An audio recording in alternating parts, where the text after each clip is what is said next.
嗨，大家好，我是不要厨。今天我做的这一道沙茶蟹黄面，真的是香迷糊了。关键做法还很简单，喜欢的朋友可以试做看看哦。哦，超大的！妹妹的凌晨落汤鸡了，哇、赶紧进来换，赶紧进来换，不然得感冒了。别了，我被雨碰到，我凉死了。我要等你们回来我才给你做，因为今天那个很快。把那个灯打开，这样子光线不够，会容易近视的。早上去买了一块吊龙，然后放冰箱给它冻成这种似硬非硬的时候是最好切的。我们给它改刀一下。切牛肉之前就是看一下纹路啊，它现在是这样子的哈，所以我们就这样直接摆着这样切薄片就可以了。这样炒出来非常的嫩，而且这个吊龙今天买的非常的好，你看油脂丰富的话，等一下烫出来就是非常的嫩。如果实在买不到的朋友，你们就用前腿的话，千万不要用后腿，后腿的话会比较柴。切一点小葱跟芹菜，等一下蒸香。最后我们调一个灵魂的沙茶酱，然后沙茶酱的话我们要多一点哈，因为我们是3个人吃的话，大概要2勺，然后再来1勺的这个花生酱，先加入一些热水化开，用热水稀释过后，你看就会变得非常的浓稠，这个酱真的太香了。稍微我们调一下味哈，来一点点生抽，一点老抽上色，再加入1小撮灵魂猪油，我们给它拌一拌。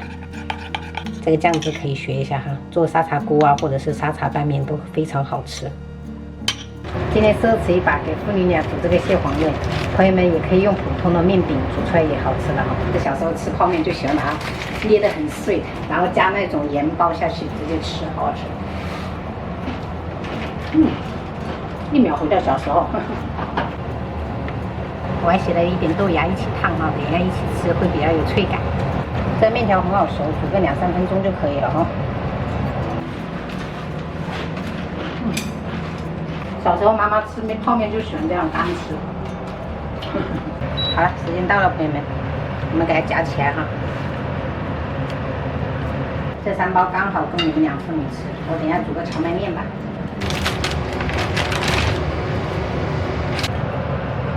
接着我们就可以烫牛肉了，我们分次的烫，给它烫个15秒左右就可以了，中火，就跟潮汕牛肉火锅里面一样，就烫的这种表面还是有一丢丢粉粉的，是这个时候最好吃的哈。切记哦，这个牛肉好不好吃，这个烫的时候时间也很关键的哈，不要烫太久。淋上多多的沙茶酱、葱花跟芹菜，有蒜头酥的话可以来点蒜头酥哈。这一碗下去，谁吃不点一个赞呐、太香了，拌一拌哈。蒜香的呀？是蒜香的吗？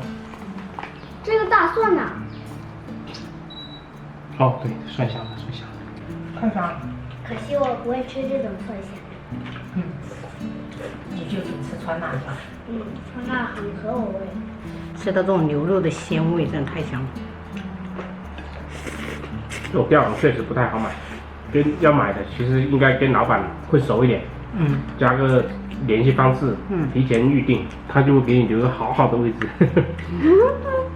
只要你爸没有提前打招呼的话，每次去买都卖光了。这个还是我们昨天晚上打招呼留的一块。我有时候老社牛了，什么人我都可以去搭话，但有时候就真的是老社恐了。妈妈社牛的时候，就是我还记着呢。外婆说我们是那洛阳桥，然后不是有一个大叔在墙上，然后唱歌吗？然后你就直接社牛的他说，大叔来个2拼才会赢。你还记得？太好吃了，朋友们，你们去做吧。家里面有小学生的，快速解决一顿午餐。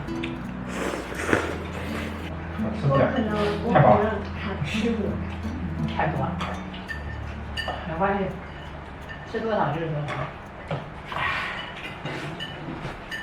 还有2个快递没来呢，等2个快递来了再一起开吧。